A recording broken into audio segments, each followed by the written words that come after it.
Cajunnomics, you Dustin crawfish having bastards. Tigers do win. Tigers win. They beat the Raging Cajuns of Louisiana, as they want to be called. 17-4, a lot of long balls. I don't know what Tanner Reeves has to do to stay in the lineup. We'll talk about this game. An outright can of whoop ass was brought to the Raging Cajuns, not only from this baseball team, but the softball team, an 11-4 win over the Raging Cajuns as well. We'll break the baseball game down here tonight. We got to talk about that. We have to talk about practice report. I'm going to come out with a pretty hot take when it comes to football, which is nothing probably new from some of you. But we'll break this game down. We'll talk some football. We'll get to your thoughts and questions. But the main thing is that was for Cajunnomics, you dusty crawfish-eating hose. I can't even keep a straight face. But it's the truth. If you dust your crawfish, you get run ruled. This one was for the people. Now, in all actuality and in all seriousness, I did feel like I saw a team tonight that was a little bit pissed off. Like ULL's not good. You're right. They're not really good. They're battling a lot of injuries. By the way, Ronnie Rant said at the end of the game, that's a top 20. They have a top 20 environment in college baseball. No, they do not. No, they do not. Okay, but you faced a team that's got a lot of injuries. You took it to them. Now let's go take it to Mississippi State. That's what we need to do. We got a lot to discuss. Every postgame show is brought to you by our good friends over at betonline.ag. Guys, with March Madness here, the Sweet 16 here, and men's and women's basketball, get over to betonline.ag tonight or today or whenever. Use that promo code BELIEVE50 at checkout. You'll get a 50% off welcome bonus on your first deposit. BetOnline.ag, where the game starts. Also, every postgame show is brought to you by our good friends over at Service Hawk Digital Media. Guys, if you need right leads, big leads, referrals, if you're an HVAC, electrical work, generator pros, guys, you need these generator leads. When someone's AC breaks, when someone's generator breaks, when someone needs your service in general, hey, I need a financial advisor. Hey, I need this. I need that. Where does everybody go? They go to Google. You need to get with these guys right now to grow your business and get in that digital space. Service Hawk Digital Media, where they soar above the competition. Last program, before we get to the show, because we got lots I need to get into, but this baseball game, this baseball team, and for football that happened today at practice. Joe Sloan also spoke with the media. Do us a favor, hit the like and share to all those groups if you're on Facebook. It's all those social media pages. You're watching us, listening to us on YouTube. Like, subscribe, notification bell, wherever you listen to podcasts, rate, review, and subscribe. I will get to all your thoughts, questions, and concerns. I see our good friend Stephen Fry, our good friends over at Fry Construction.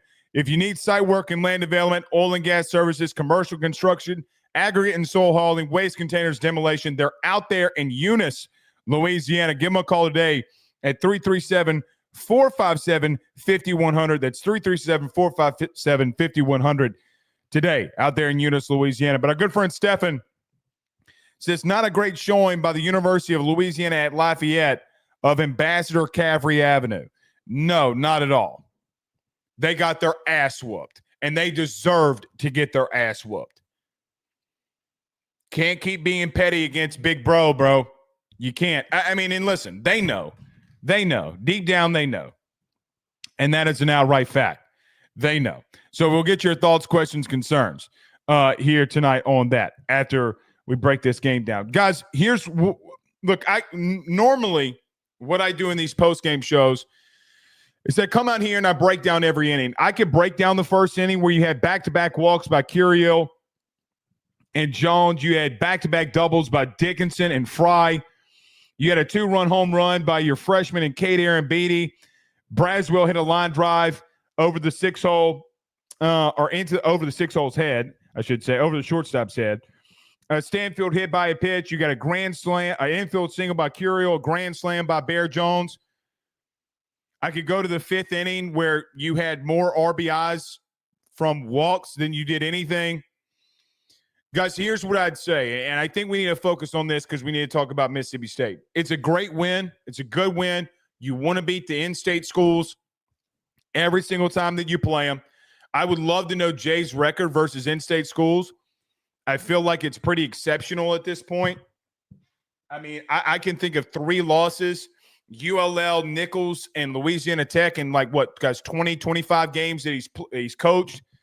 So, I mean, it's fantastic record overall there. You never want to lose in those situations. But here's how I felt tonight when it came to this team. I felt like I saw a team that wanted to respond and needed to respond. Last night, the title of our episode was, Can They Respond? Well, they did in the midweek.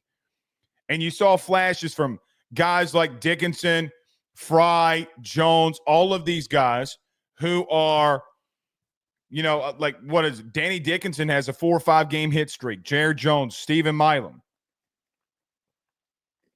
That gets missed when you lose a series on the road.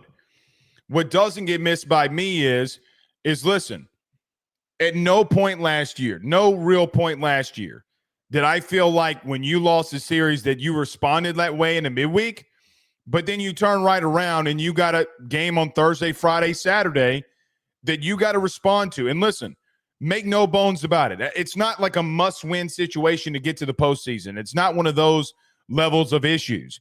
But you need to take it to Mississippi State this weekend. A team that's given up a lot of runs, a team that can be very streaky at the plate, but you need to take them to it in your own stadium.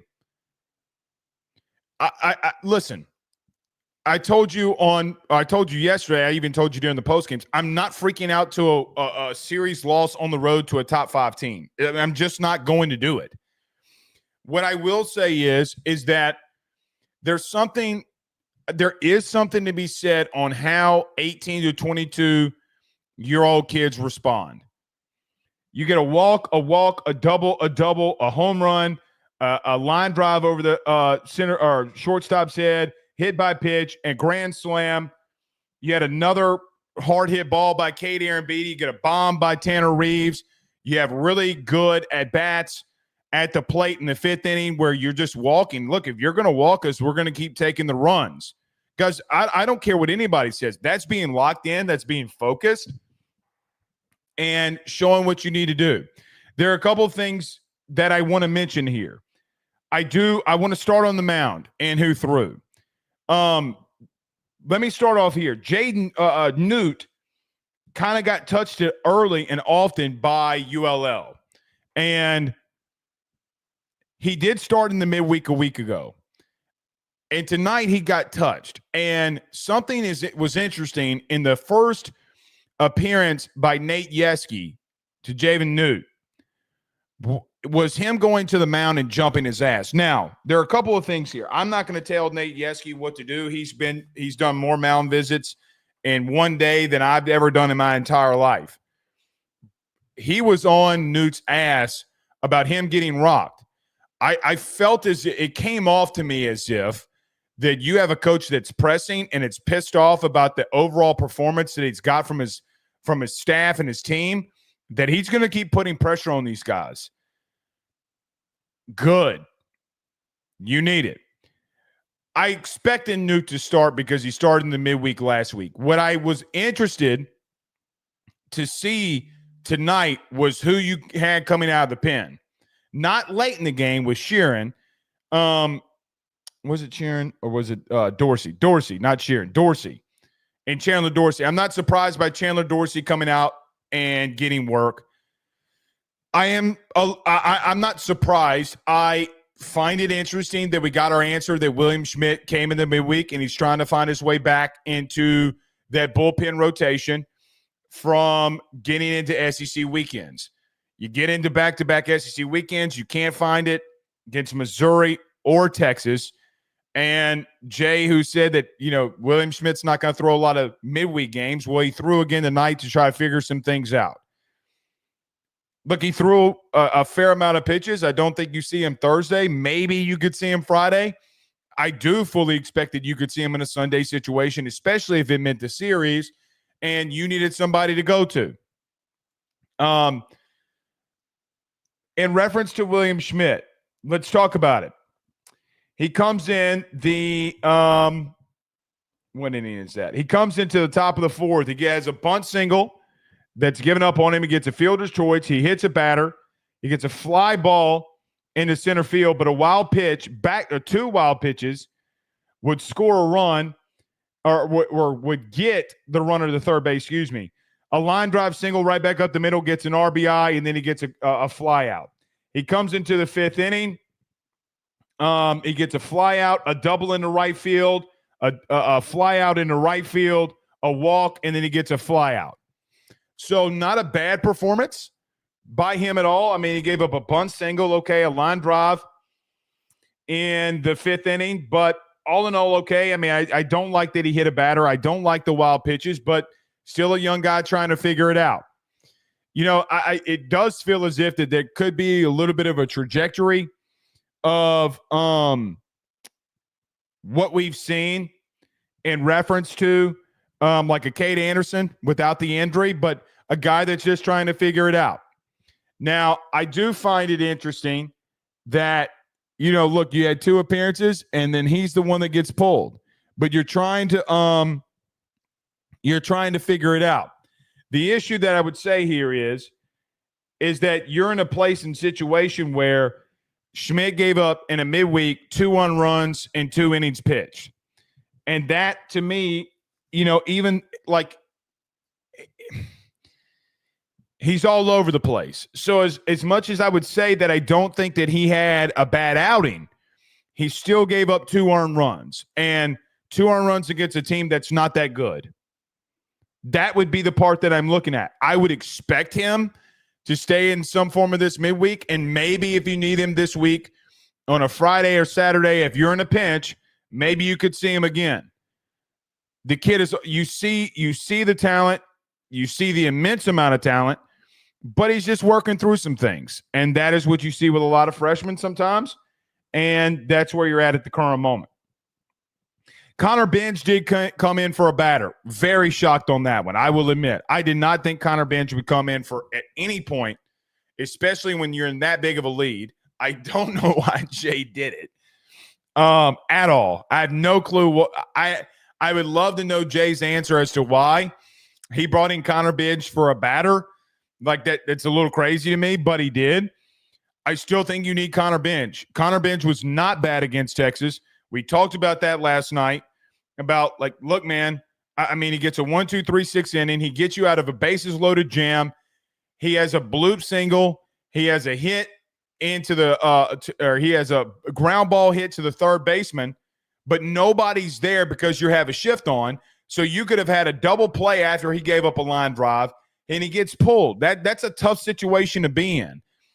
I think Connor Bench is still going to be in some form of that bullpen rotation. He will be seen this weekend at some given point. But it'll be interesting to see what happens going into Thursday.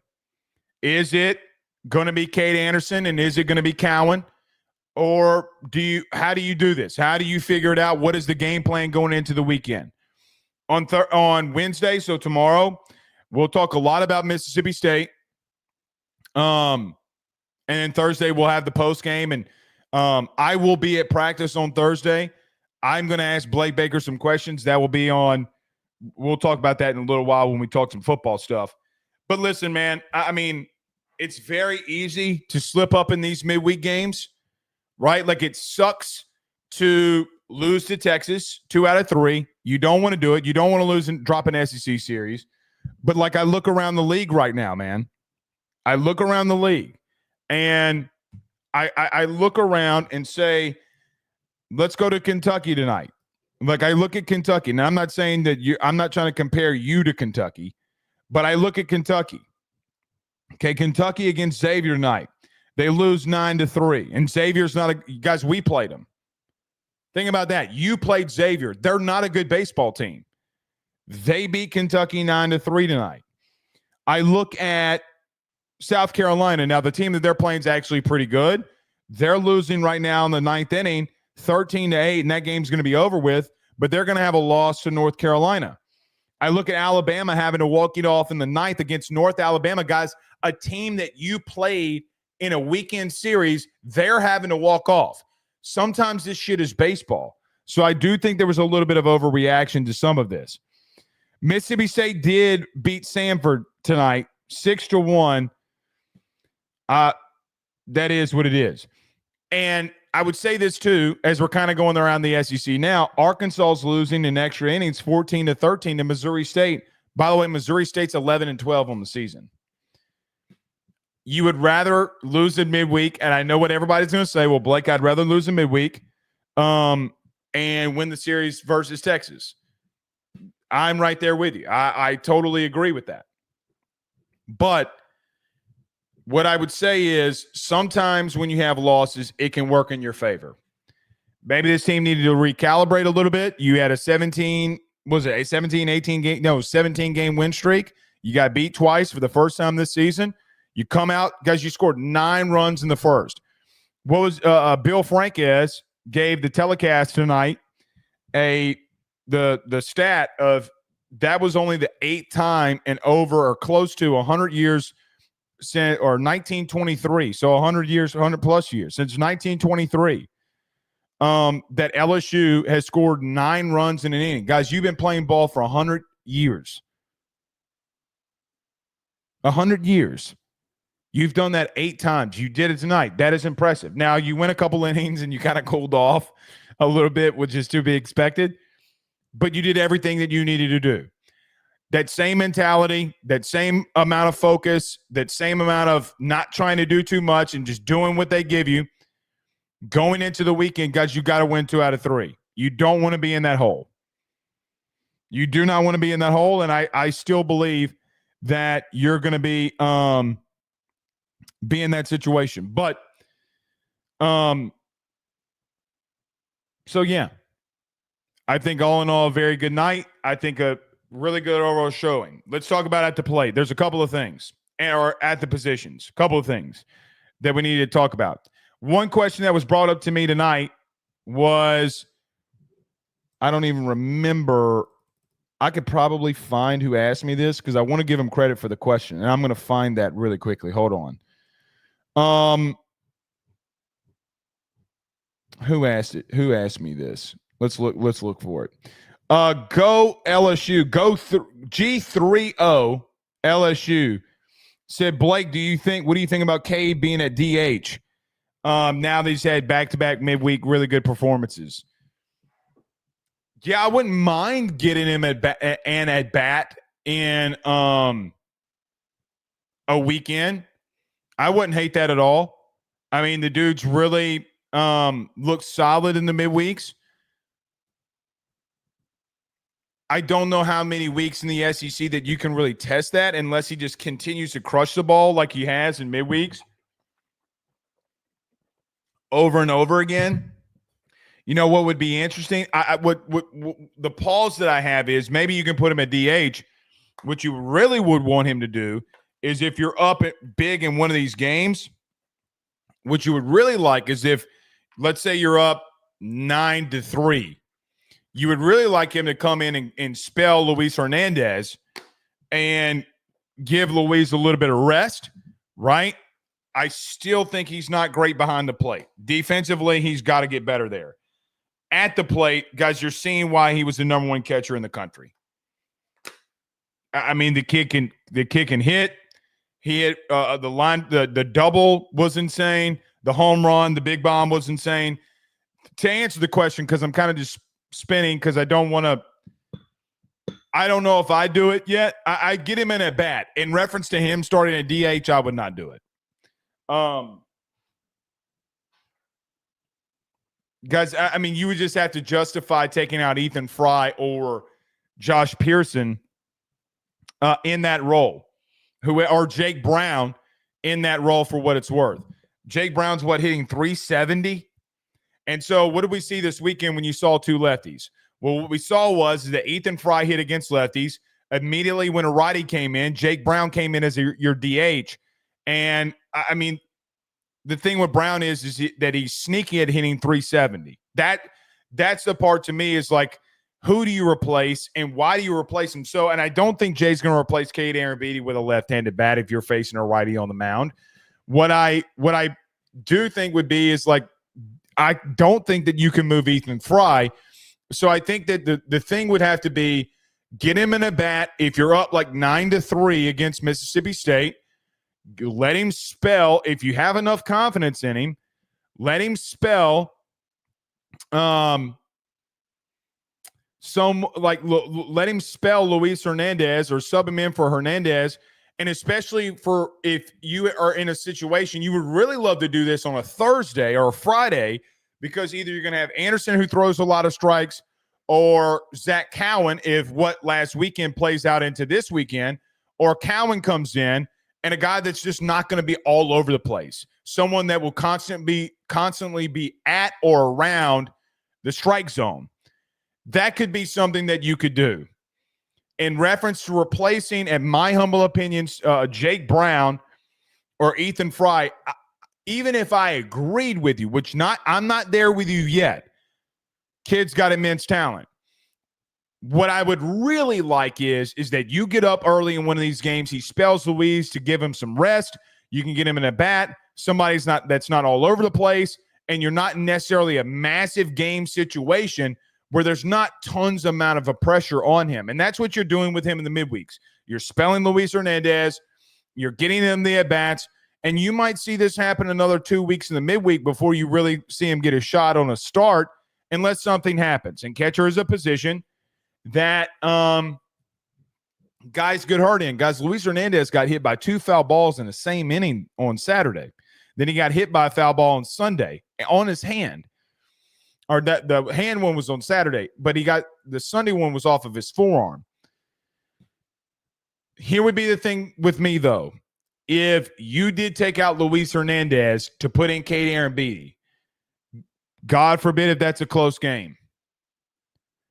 Guys, again, I've said it once, and we had a massive debate in here about one of these post-game shows.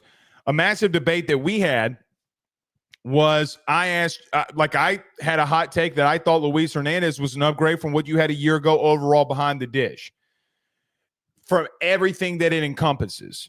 Like, guys, Alex Milazzo does not hit you a home run in game one to really blow that one open and take a win versus Texas. That does not happen. That's not a situation that you're at. And he's not bad enough behind the plate for me to justify that. With Cade, I do worry about him receiving behind the plate. I don't mind the one knee thing. I see a lot of people who complain about it constantly. Guys, it's not going to change. It's Josh Jordan's philosophy, but it has nothing that him blocking has nothing to do with him being on a knee. Nothing. Guys do it all the time. Luis Hernandez is doing it. Alex Milazzo did it last year. I mean, hell, Travinsky was basically on one knee his entire career when he had to be behind the plate, regardless of who he was catching. So I do worry about him there, though, man. I really, really do. I don't think defensively he's got to get much better this offseason. Continue to do what you're doing at the plate, get better there. But you got to have a massive offseason because, guys, he's going to be your starter next year behind the dish. He's got to be better. He's got to be better there. Here's the thing that I would say that I want to point out, too, before we get to Tanner Reeves. One thing that I want to point out, okay, is, well, I might want to hold off on that.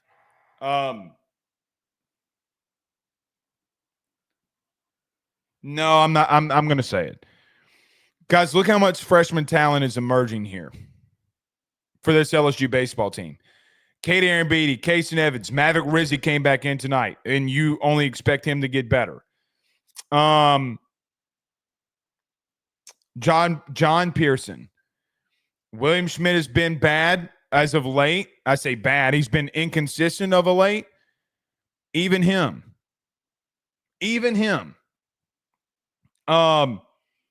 You have a good core nucleus that's on your campus. Very good core nucleus. You want to continue with that, right? Like Derek Curiel. How am I missing Curiel? Derek Curiel. Guys, we're asking about true freshmen coming in and starting right now. That doesn't happen often. Like, when a true freshman comes in and is a mainstay guy and one of your bigger names, they have to be special like Dylan Cruz. They have to be special like, well, Derek Curiel. Guys, he's gotten on base in every single game this year. You've played 26 games. He's been on base every single one of them. He's third in the SEC in on base percentage. The kid is stupid good. He's too good. And the thing is, he's green. He's yellow. But I mean, he is. He's so wet behind the ears that he's having these great performances without even knowing what he doesn't know yet. So that's a really good thing for Jay Johnson. Win a national title this year or not, get to Omaha or not, lose or win or host a regional, super regional, doesn't matter. The truth is you have a really good core nucleus of kids. And that is the special thing. And you have people that can come back. Like I expect Bear Jones to go, and you need to go find you a power bat. Okay. Guys, Stephen Milam. Like, he will be back. Tanner Reeves, who we'll talk about now, will be back. I mean, you have a really good core nucleus. Let's talk about Tanner Reeves before we get to football here. Or I'll get to your questions, then we'll get to football.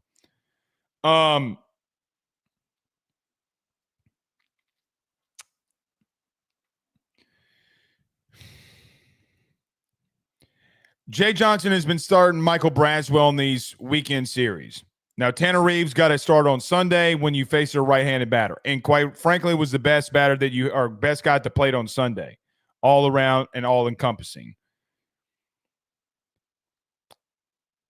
I don't mind Braswell being there and being in a situation where he is there against a left-handed bat. Tanner Reeves, if I'm not mistaken, I remember two of them, so I could be mistaken here. The last time Tanner Reeves saw a left-handed pitcher, the first two at-bats, he had strikeouts, and I'm pretty sure he's hitless. I don't mind the philosophy, and I know how much, and I can speak for this, I know how much Jay values the righty-lefty matchup from the analytical side of things. With all of that being said, as this season goes on, Tanner Reeves has got to be your starting third baseman. What I would say is he's got to be your starting third baseman because of what he can do at the plate. What I would remind people, and the kid's never played third base. This is his first time playing third base. When he came in tonight, he played second base, which is his natural position, and he's had some issues. He made a couple of good plays at third this weekend, and you can't deny that. This past weekend, I should say. But for me, he's got to start. And we talked about this on the Saturday postgame. Like, I am taking Brazzy out, and I am starting Tanner Reeves. I don't know what much more Tanner Reeves has got to prove. I do still think that in these lefty starting pitching roles that you have to get him the looks, because he's not going to get better if he doesn't get the looks. That would be my thing there. Here's what I think about Michael Braswell. And when it comes to this team, and I am speaking for Jay, and I have no clue if this is real, but this is my opinion of what I think that he is thinking. What I feel like Jay is thinking is pretty simple. What I feel is that he had a senior last year that hit over 300 in the SEC and came on late. And he's not trying to cut a senior loose, and he wants Braswell to do some good things, and he's going to keep giving a senior who came back for you when you asked him to. He is trying to give him every single chance available. I love Michael Braswell. He's a great human being, fantastic person. Seriously. This is baseball. And this is high leverage college baseball. And Jay knows that more than anybody. At some point, because of what Tanner Reeves is doing at the plate, Jay's not going to have a choice. Now, do I still think that Braswell will come in on these Thursday or these left-handed at-bat situations versus a lefty? Yes, I do. I 100% do. Because you see it with the DH position with Fry. I mean, regardless, I think Brazzy has a role on this team of what they're going to do.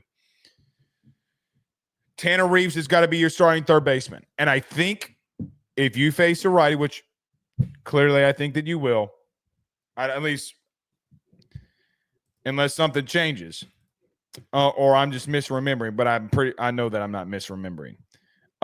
You're going to see Tanner Reeves start this weekend. And he needs to.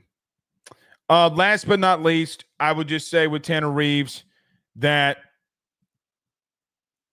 the kid's got more power than you would see from his frame. Dylan Holly, let's get to a couple comments with a baby in the avatar and the baby in the picture here. Congratulations to you, Dylan. Says for Cajunomics, 100%. 100%. Holden Lee says, poor Ashton Larson, he looks lost bad.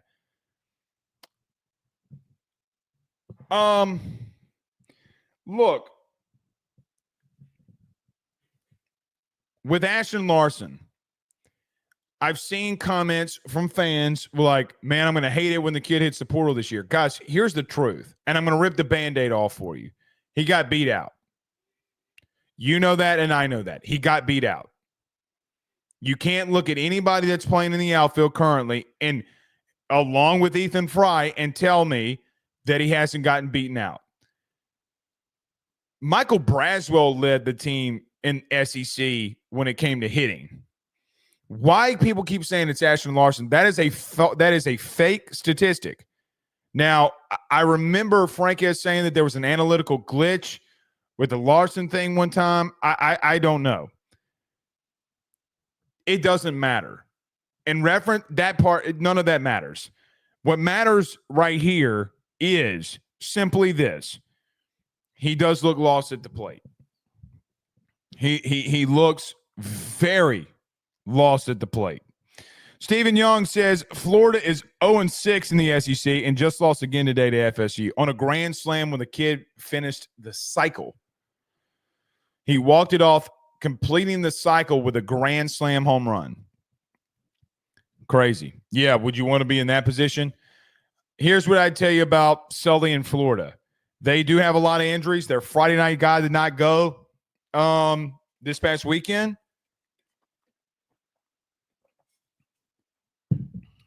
And they got another brutal weekend waiting for them. They could easily be in the same situation that you were in a year ago. Easily. Pause up on YouTube. JL's has 6 losses to in-state opponents. Louisiana Tech twice, UNO in 2022, ULL and Nichols, and Southern last season. I forgot about Southern. You're right. A. McNabb, 23. A couple more, then we're going to get some football here. A. McNabb, 23. Sucks that Schmidt is stat eligible next year because, or maybe you mean draft eligible next year, because I think he would benefit greatly from staying all 3 years. Is he? Is he really? I didn't know that. Dion Black says ULL is fitting for both L's they took today. That is very true. McNabb says, can Dickinson or Milam play third? I mean, I don't know why Jay wouldn't throw it out there if he thought that they could. Christian Burr says, cool, Reeves will hit a home run, then drop an easy play and give up the runs he just got us. Going to help a lot. Well, Christian, what you could say is that's exactly what happened with Michael Braswell a year ago. The problem is in college baseball, runs are paramount. I love Brazzy to death, but it's the truth. He's not living up to he's not outperforming Tanner Reeves at the current moment. He's not. And he didn't have any. He had actually this weekend, he had 2 really good plays defensively. If we're just being frank, I agree with you on this. Well, there's nothing that he's done, by the way, that's cost you a run. We see the error that he has, and it's like, oh, man, this sucks. Okay, that's true. There's nothing he's done that's cost you a game or an error or anything like that yet. But I could make that same argument for Braswell a year ago while I was vying for him. Like, hey, man, I get it. He's not really good at shortstop right now. But the truth is he's getting on base and he's hitting the baseball. And that was a fact. You would have paid any amount of money to have Tanner Reeves go bomb in the game versus Texas. And quite frankly, he had more hits in 2 plate appearances against Texas than Braswell had all weekend. And one of the hits that Braswell had, or the only hit, if I'm not mistaken, that he had, was a bunt single because they misplayed it on Friday night.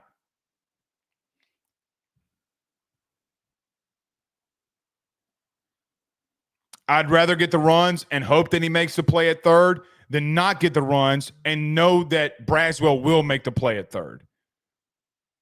Because if Reeves does make the play at third, which he did this weekend, and he hits the way that he hits,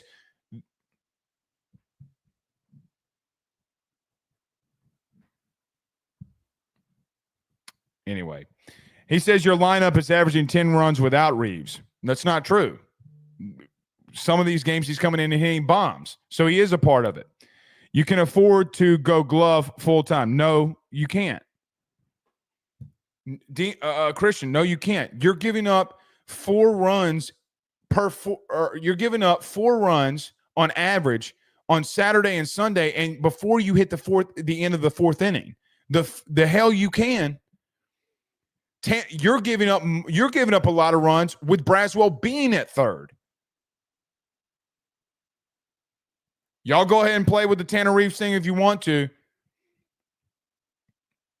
Brother, he's got a 2/3 less games and more hits, more RBIs, more home runs. He's got 2 errors on the season. It's just a fact, brother. It's just an overall fact. All right, last one, then we're getting to football. Dion says, Blake, you're getting too skinty on us. Yeah, 105, brothers and sisters in Christ. 105.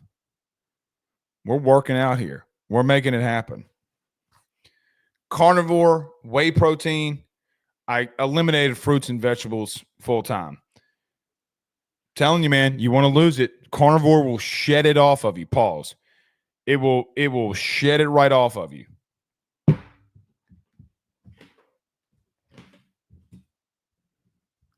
Y'all need to do it. Buckle down and do it. It's the best decision I ever made for my life. Also, not drinking has been probably one of the best decisions I've ever had in my life for the mental clarity. All right, let's move to football here. So LSU is back on the gridiron today. We'll get to Joe Sloan's press conference in just a moment because your OC did meet with the media today, and I thought it was very vibrant, to say so myself. There are a couple of things I want to point out. I tell you this every time. I'm not going to waste your time in reference to going drill by drill, what they do in individuals. Guys, they're tackling dummies. They're going through blocking schemes. They're going through basically walkthroughs in some of these. They're doing drill work. I will promise you, at least for me, there's absolutely nothing for me to get out of drill work unless guys are standing out with physicality or making stupid plays. But today there was something interesting, and I want to bring this up. Let's go back to the interior offensive line and defensive line. I will be at LSU on Thursday. Blake Baker meets with the media. I don't know if y'all knew that, but Blake Baker is meeting with the media on Thursday. I will be there, and I'm going to try my damnedest to ask him a question here about Sadir Mitchell, the Texas defensive tackle transfer. There are a couple of things here. We've mentioned one of them about potentially going to the portal, getting another DT. We'll get to that in a moment. We've had that discussion before. Let's get to Sadir Mitchell. He's not being moved. He's not getting moved by anybody on your interior offensive line. So right now, I have Big 99 at a one tech, which is inside the shoulders of the guard in the center, and in some situations lining head up on the center in these run game situations. What I would like to point out here is that nobody on your offensive line is moving 99. You cannot teach 6'6", 355. That's what he's listed as. Now, I'd put him more like 6'5", 370 is what I'd probably put him at. But he's physical as all hell. Today at practice, LSU did double teams. And there are a couple of things that I want to point out here. Number one, I thought Ahmad Bro, for what it's worth, fought like hell. He's an undersized defensive tackle that, guys, quite frankly, he's a defensive end that you tried to bulk up and move the defensive tackle, and you're having to play him because that room right now is not where it needs to be. Let's call it what it is. It's not where it needs to be. So you move him inside. I thought today in these double team periods that you had Ahmad Bro do some really good things. Paul Mabinga got worked. When you are on a double team block with a guard and a tackle on a defensive, on a 3 technique, which is inside the shoulders of the guard and the tackle, in no human way form should any offense ever lose that rep. None. Zero. They should not lose that rep. My bro is winning those reps today. Secondly, and back to Sadir Mitchell. Guys, you need somebody to plug the middle. And I know I probably should say pause after that, but I'm not going to.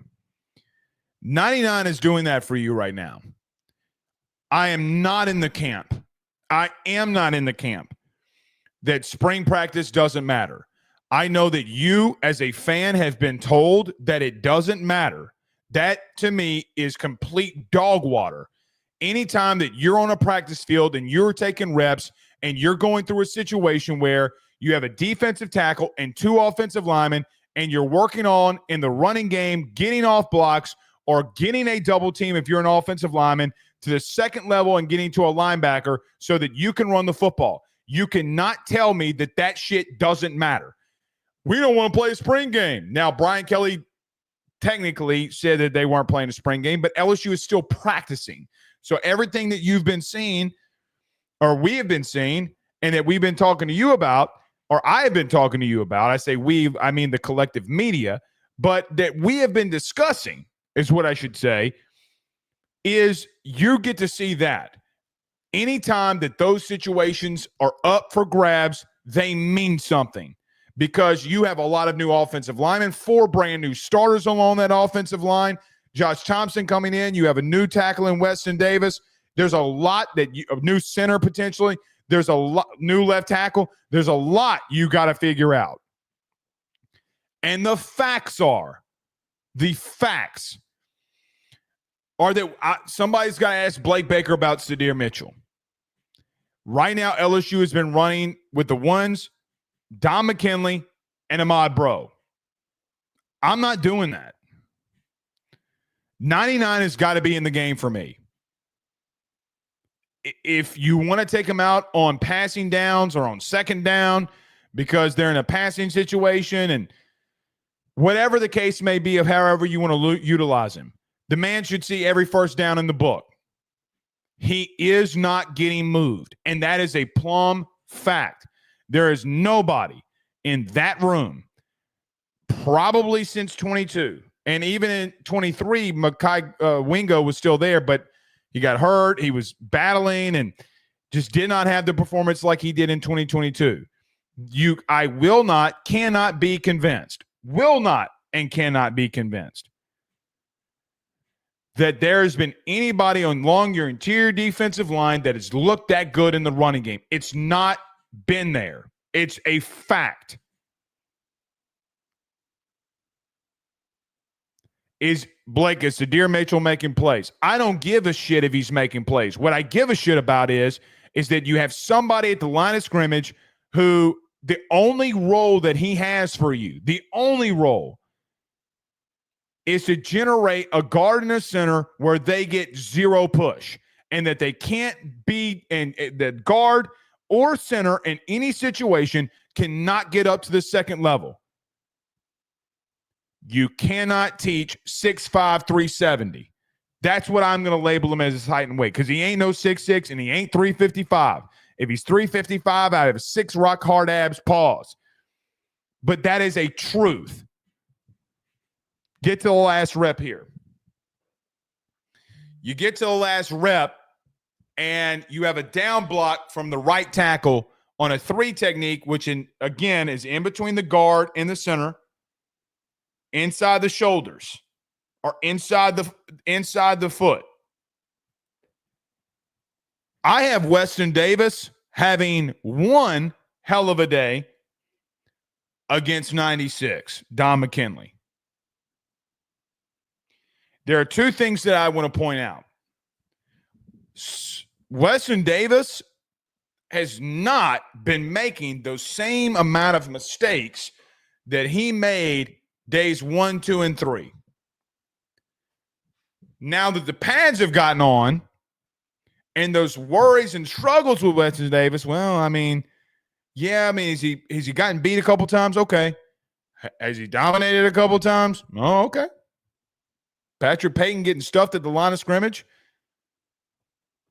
There was a play that I remember from Saturday where Weston Davis, Patrick Payton's on him. They're going in a 2-minute drill. And actually, I probably should just go back to the play. But Chris Hilton has an in route. And a deep in route, for what it's worth. A dig. Patrick Payton's on Weston Davis, and he hits him with a rip move. He stops him. He hits him with the inside spin move. He stops him. He tries to bull rush him the next play. He stops him. He tries to spin inside. He stops him. He's having some good, productive days here. I do think the physicality of a guy like Jack Pyburn has gotten up to him, but today he's going against a defensive tackle. He shouldn't win the battle versus Dom. Not in this situation. Blocking down, he can get across your face. If Don McKinley gets off the snap good enough, then you're in a place where that he could be across the face of Weston Davis on a run play. And Weston Davis is taking it to him. Which leads me to this ultimate conclusion. I don't know if you need to go in the portal for a defensive tackle, but as I said 2.5, 3 weeks ago, on day 1, and I remember talking about this like it was yesterday, I think you're going in the portal for a DT. If one emerges that you think that can play here, I think they go after it. I 100% think that they do. The question that you'll probably ask me is, Blake, should they? And the God's honest truth answer is yes, they should. I want to see more of Sadir Mitchell. I think they've been slow playing getting him in with the ones. Sorry about you. Sorry about you. Now, Dom has done some good things, but I think you need to move Ahmad Bro to what the position that he was originally recruited for. And I think you do well there. I think you do really well. And Ahmad had a really good day. But as of today's practice report, your interior offensive line could get no push on 93 or on 99. And that is another level of concern for me. I know we've been talking a lot about line play over the last couple of days. Actually, just say the last 3 weeks. It's probably the thing that we've talked about the most. It is the most important. I like what I see from 99. I know, and I could tell you just sourcing in reference to what I hear from sources and even what I hear from the media, I do question the work ethic for Sadir Mitchell. I do question, like, if you're going to put in the work that needs to be put in here. But the facts of the matter is, and that continues to remain, is that 99 is not moved. He's an immovable force at the current moment. And there's a lot of different things that you can do with a human being like that. Guys, it reminds me really of Jordan Jefferson a couple of years ago, where he should have been starting over the guys that were already in there. No, there was no reason for him not to be starting, but they didn't start him.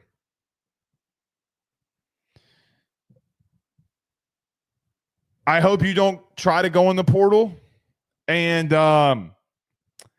go after one of these defensive tackles and whiff like you did a couple of seasons ago.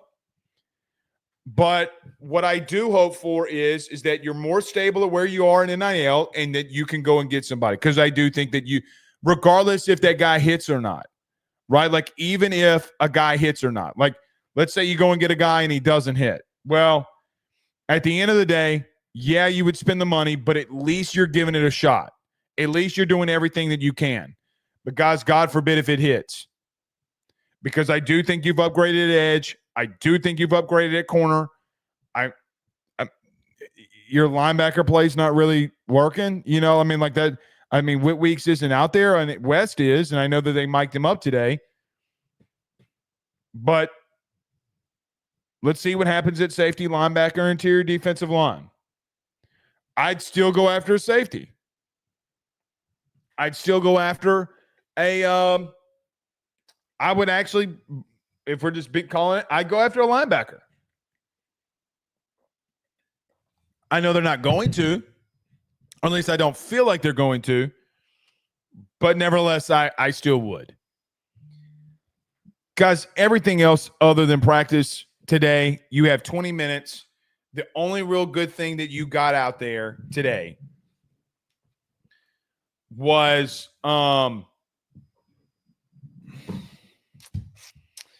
that you got to see some run game stuff.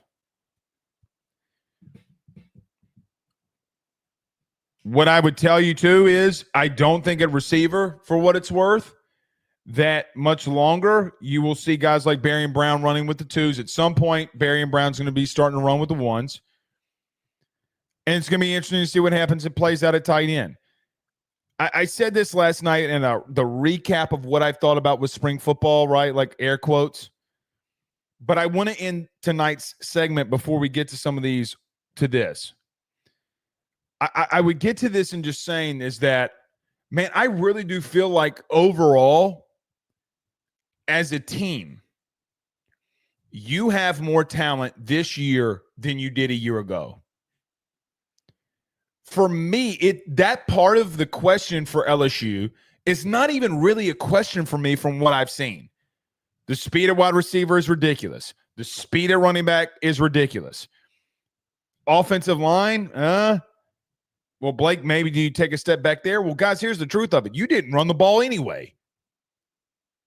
You didn't run the ball anyway. You couldn't run the ball. You had a top 10 pick at left tackle and you couldn't run the ball. It's ridiculous. Which reminds me, we got to talk about Joe Sloan's press conference.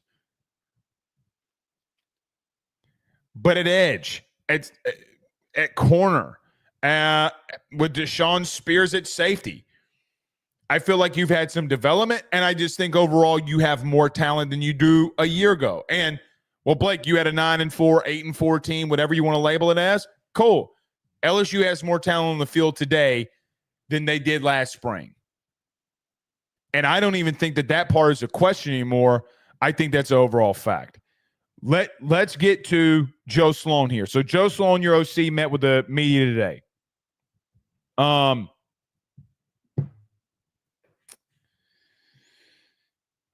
just going to get right down to it. Wilson Alexander of The Advocate asked Joe Sloan, what do you want to do in the run? What do you want to be better in the run game? What are you going to be better and do? What can you do to be better in the run game? What can you do to be better in the red zone? Kind of a, well, what do you mean? Kind of response. At least it's how it came off. Maybe I read that wrong, but it's how it came off. Guys, you can't run the football right now. They had a 2-minute drill where Caden Durham had 2 runs with 10 yards plus. Guys, there's 5 guys in the box, 4 guys in the box. You better be able to run the football in that light of a box. Cool. You went down the red zone, and from the 2-yard line, you scored once in 8 attempts. Once. Your quarterback overthrew Xavier Thomas. You can't get in the end zone. And we talked about it on Saturday's practice report. I know that, offense will say, well, we got in. No. We have literally the bird's eye view to see it. The bullshit they got in. And even if I gave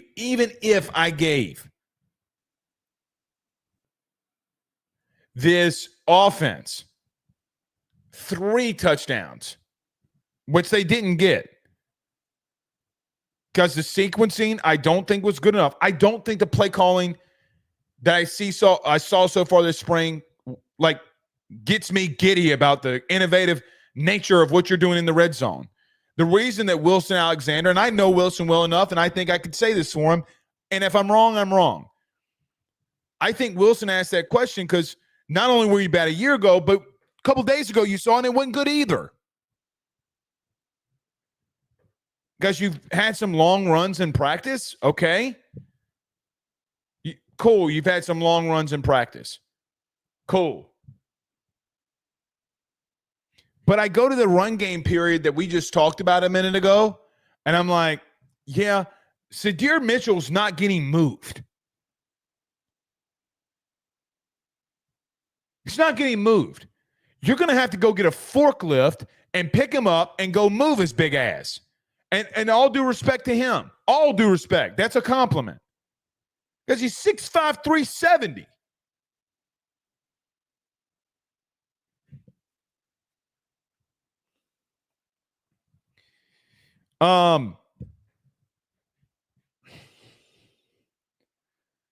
You got to be better there.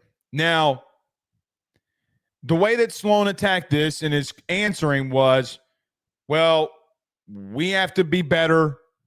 We have to do things better. We have to execute better. He even talked about Garrett running in the red zone. And we'll talk about him bringing up Garrett running in the red zone in just a minute. But just running in general. Listen, man. The play calling's got to be better there too. Great coordinators make their money, pun intended. They make their money on what they do in the red zone. That is it. That is where they make their bread and butter. The only guys, let's talk about this. Outside of the last 2 games of the playoff, do you know who the number 1 coordinator in the country was in the red zone? By the way, he's been a top 5 OC in the red zone the last 5 years. You know who that guy is? He's the only one that can say this. Mike Denbrock. I went and looked it up today. Notre Dame was first in the country until the last 2 playoff games where they're playing elite talent. Going into that, guys, they finished in the top 5 in efficiency rate. Guys, in 2022 and 2023, you had some times where Jaden didn't score against Florida State or whatever. Guys, do you understand how elite you were in the red zone? Guys, you had a running back, a 4-string running back in 2022 that had double-digit rushing touchdowns because you kept it simple, you pounded the rock, and by the way, you ran the football. Which brings me to Sloan's other point about, look, we've really worked with Garrett about, sometimes, brother, you gotta put the ball down and you're gonna have to run to make these defenses respect you. So basically what he's saying, and he's not wrong. Garrett has run more this spring than he ever has. Is he gonna run in the game? Guys, teams are gonna play too high on you. They're gonna play too high with 2 high safeties back, and they're gonna play quarters, and they are gonna back off of you because you're gonna want to hit the bomb down the field. They know it. We know it. Everybody in the country knows it. And I will tell you this, and this is a fact. I talked to somebody not a part of LSU staff today in the SEC. He goes, man, they got a lead speed at wide receiver you've been seeing out there, huh? And I'm like, cool. Yeah, I mean, what do you mean? You know, coaches who tell you that they don't listen to these practice reports, they're stupid. Or watch practice film of other teams, it's stupid. They do. They all know it. And they know who I'm talking about.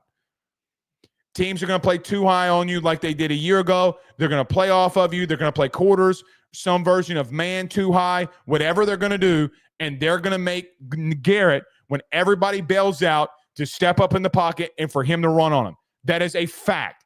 The reason Sloan brought that up today should end it, because they are telling him to do it, everything that you and I talked about last season. Another thing, we are at practice a couple of days ago. In case you missed this, I want you to hear this.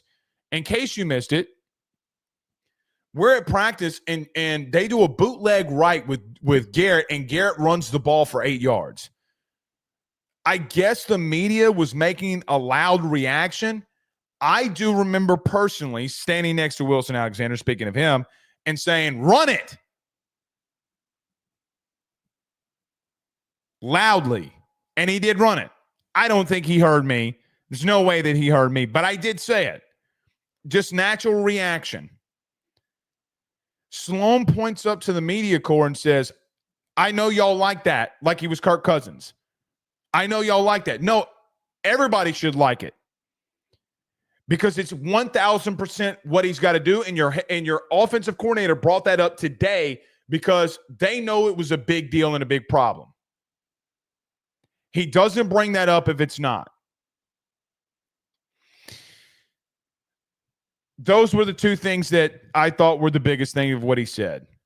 He didn't say much. I mean, they just have to be better in the running game some way, somehow. There's nothing that has happened this spring for me that would indicate that things have changed. And most of the times when that happens, like last year, you were running the ball all over this defense. Well, your defense was bad, but you ran the ball all over your defense a year ago in fall camp, and then you got out in games and you couldn't bust a grape to save your life. But this team was horrible defending the run a year ago. Horrible. They were really bad. Normally that springs when teams aren't doing anything in the running game during spring, during fall. 9 times out of 10, the main thing that you're going in the season, man, we're not good here. It just completely flips it on its head, and then you start running the ball. But that is the truth of what we've seen this spring. So we'll see. All right.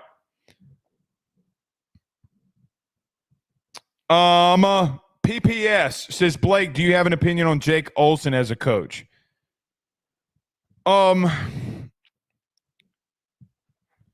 I think there's a couple of things I think about Jake Olson, the safeties coach. Number one, I think he was thrown in a horrible position because the talent level of what he had to work with, guys, he had Sage Ryan and Major Burns, and you're asking him to make those two guys change.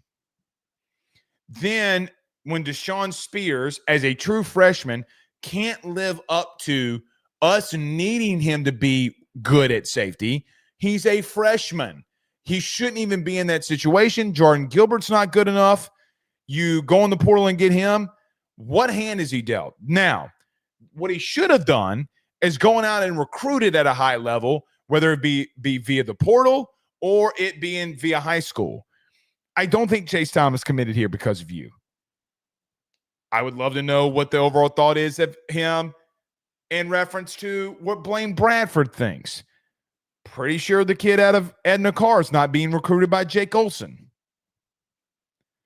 But there's no bigger position group from a high school recruiting need more than ever than you need to hit on Blaine Bradford. You have one committed already, but you got to get in the other safety in Blaine Bradford. You have to.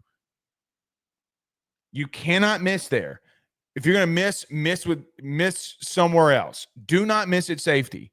So my opinion would be is that I'm not going to ask him, like I did with Bo Davis, I am not going to ask him to change Major Burns and Sage Ryan when those guys have had guys, Major Burns and Sage Ryan had 5 different position coaches at safety. 5. From the Orgeron era to the Cooks era, and even to the Jake Olson era. None of them performed good enough under anybody. And I'm not going to, if that is the case, why am I going to put that one on the last guy that was here? That's dumb to me. Where I do get on Jake Olson is that you didn't do shit about it. And my question becomes, can you do shit about it? Do I think that Jake is a good X's and O's coach? Yes. I don't think Blake Baker gets his job and thinks to himself, oh, Jake Olson, he's a horrible X's and O's guy, so let me bring him with me and make him the safeties coach. I don't think that happens. What I do think that happens, okay, is that he sees something in him from an X's and O's, and the first-time position coach is struggling with recruiting. I think he's struggling in the developmental piece of it. And we say that until you see Deshaun Spears do what he's done the last 4 days. He may have something there. He might be able to work with something there. I will tell you this, until the day comes that Deshaun Spears shows me that he shouldn't be out there running with the ones, I am putting him out there and getting him as many game reps as I can. As many of them as I can. Javian Toviano, nobody. Because he's better than Tove. Especially now for Deshaun Spears when you have better corner play.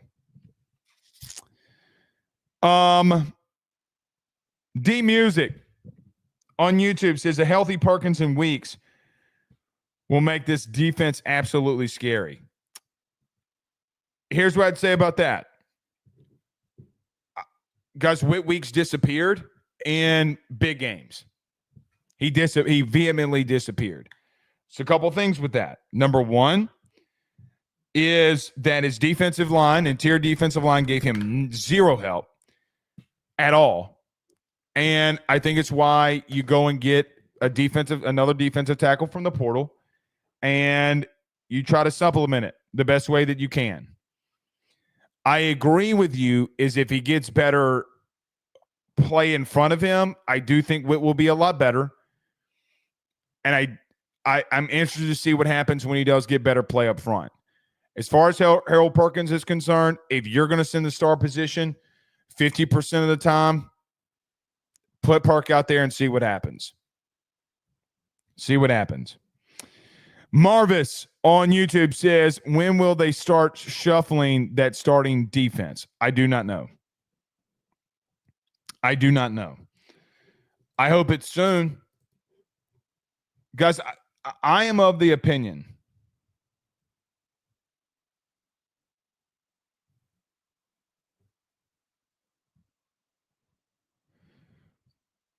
bro, the USL people are ratting out Cajun-omics again, as I see on Twitter.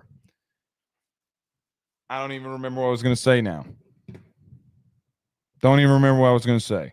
Oh, I am of the opinion that every rep matters. I just do not agree. Do not agree with the situation at hand that these reps mean nothing. I don't agree with that. I think every rep means something. Every rep. Guy can have a good play there, a bad play there. And I'll say, oh, that's a great play, man. That's a great play by Cooley. It's a great play by Cooley. Or, oh, man, it ain't good at all. That's how I do. Because I feel as if this is what I think. What I think is that coaches no, how do I want to say this? I do think that coaches take for granted every single rep. Guys, it is of my humble opinion around college football. I cover college football year round, nationally and here when it just comes to LSU on AYS. From a national perspective, development around college football has gone down, way down. It does have some, everybody blames that it's the NIL and the portal. No, it's not. I mean, some of it, yes, I will agree. I think it's around maybe 50% of it. Even if it is a high number of 50%, which I'm being generous in my opinion. Because no more two-a-days. These kids aren't going through more walkthroughs. They're getting paid. They're fat and comfortable. They don't understand what it's like to be a pro. And they're learning. They're learning. And the truth of the matter is, the teams that put in the most work, when it comes down to crunch time, will beat you. They will beat you. Spring games, a game doesn't mean anything about how the trajectory of a season would go. If that would be the case, then that would mean that Caleb Jackson would have been a 1,500-yard back last year.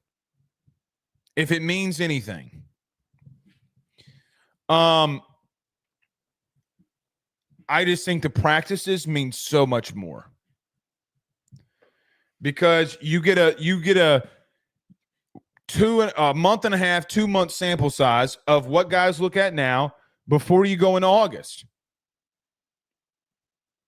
And I know I'm going on a red here, but development has gone down everywhere, especially along the offensive line. So we'll see. All right, last one, then we're getting out of here. Marvis also says they seeing what you seeing with Spears and Mitchell need to run with the ones. I mean, they are. I mean, in these individual drills, they do. And Spears, for what it's worth, Spears did go in there. Spears was in there, and he needs to play. 99. If I get the ability, we're talking about 99 with Blake Baker on Thursday. That if God gives me the ability to do that, I am going to do it. Coach, it appears in these run game situations that you have a massive human being, a defensive tackle with Sadir Mitchell, and from our vantage point, he doesn't really get moved often, if at all. Talk about him. What do you see? Is there something more that you're seeing that clearly there's more that you're seeing that we're not?